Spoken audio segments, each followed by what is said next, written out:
तो कहीं नहीं। तब शुक्राचार्य जी कहते हैं कि संकल्प देना भी मत, ये बामन नहीं है। तो कहे कौन है? तो कहे ये तिरपन है। कहे हाँ, जैसे ही संकल्प दोगे फिर सब राधे राधे हो जाएगा। इसलिए कभी आप संकल्प मत दो। जैसे ही कहा संकल्प मत दो तो बलि कहता है कि आप गुरु होकर के मुझे झूठ बोलने का सलाह दे रहे हैं। तब शुक्राचार्य जी सुंदर एक ज्ञानोपदेश दे रहे हैं। कहे क्या कि देखो बलि, 8 ऐसी जगह है जहां झूठ बोलने से दोष नहीं लगता। हाँ, बिल्कुल याद किया। 8 ऐसी जगह है जहां पर झूठ अगर बोल दोगे आप तो दोष नहीं लगता। वृंदावन बिहारी लाल की जय। शास्त्र कहता है कि स्त्री सुनर्म विवाहे च वृत्यर्थे प्राण संकटे गो ब्राह्मणार्थ हिंसाया नानृतम स्यात् जुगुप्सितम। तो कहे कौन? सबसे पहले नंबर स्त्री सु बगल में बैठे है ना, पोखर में झूठ बोल देवे दोष।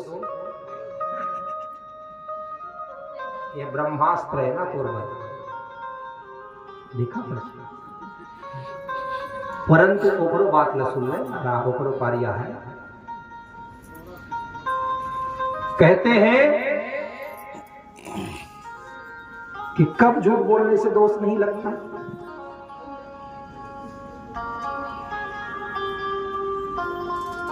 अगर आप अपनी स्त्री को थोड़ा बहुत प्रसन्न करने के लिए झूठ बोल देते हो तो दोष नहीं लगता। और वही एक स्त्री हमारी माँ है, वो भी जन्म देने वाली ही हमारी माँ है। अगर हम उससे झूठ बोलते हैं तो दोष लगता है।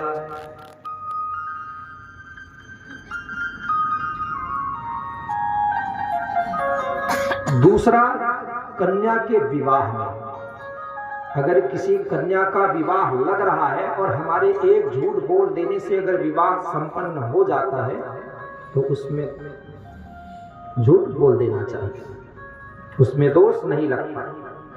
तीसरा, प्राण संकट, किसी भी जीव की कहीं प्राण संकट में है और हमारे झूठ बोल देने से कहीं उसके संकट कट जाते हैं तो भी हमको झूठ बोल देना चाहिए। गौ की हत्या, गौ की हत्या के समय भी कहीं हम झूठ बोल दें और उस गौ की हत्या रुक जाए तो उस समय भी हम झूठ बोल सकते हैं। ब्राह्मण के सम्मान में आप झूठ बोल सकते हो। धन कमाने के समय व्यापार में भी आप झूठ बोल सकते हो। होते कि नहीं? 5 रुपये की चीज है, आज गांव में जब बेचे आते तो वो 15 रुपये में मिलते, तो 15 रुपये में मिलते तो 10 मदे लगे ऐसे कि औकात की थे। 10 रुपये तो हमारे खरीद लिए नहीं दाऊ, हम 16 पैसे दे, अब वो 5 रुपये भले खरीद के लाए।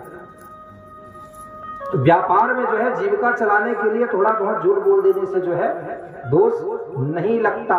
हिंसा, किसी जीव की हिंसा के समय अगर आप झूठ बोल रहे हो तो भी उसमें दोष नहीं लगता। अंतिम, धर्म की रक्षा, धर्म की रक्षा के लिए भी कहीं आप झूठ बोल रहे हो तो वहां भी दोष नहीं लगता। तो शुक्राचार्य जी जो है बलि को कह रहे हैं कि देखो अभी झूठ बोल दोगे तो दोष नहीं लगेगा, इसलिए तुम झूठ बोल दो, क्योंकि झूठ अगर बोल दोगे तो पूरा साम्राज्य जो है बच जाएगा। परंतु वह अचल भक्ति अगर कहा जाए तो राजा बलि का ही है। उसने कहा कि मैंने ब्राह्मण को वचन दे दिया है, हाँ मैंने वचन दिया है तो उसको अवश्य पूर्ण करूंगा। जैसे ही कहा कि वचन को पूर्ण करूंगा तो गुरुजी के बात को जब ये नहीं माने, भाई गुरुजी मना कर रहे हैं इधर एक तरफ ब्राह्मण खड़ा है और एक तरफ गुरु खड़ा है। गुरु जो है कह रहे हैं कि मना कर दो, तो अब गुरु की बात जो है अब यहां हो रहा है, खंडन हो रहा है कि नहीं। तो जैसे ही गुरु का बात जब खंडन हुआ, अब गुरु जो है क्रोध में आया, और जैसे ही क्रोध में आया है तो कहा गुरु की कृपा जब तक है तब तक उसका कोई बाल बाका नहीं कर सकता। अब गुरु जी महाराज जो है कहे तुम जानो तुम्हारा काम जाने। इधर भगवान वामन जो है जैसे ही बैठे तो धार जब गिरेगा ही नहीं तो संकल्प होगा कहां से। और जैसे ही बैठे तो हमारे गोपाल जी जो है वामन रूप में अपने आसन से एक कुसा निकाले और जैसे ही उसी में जब डाले उस नली में,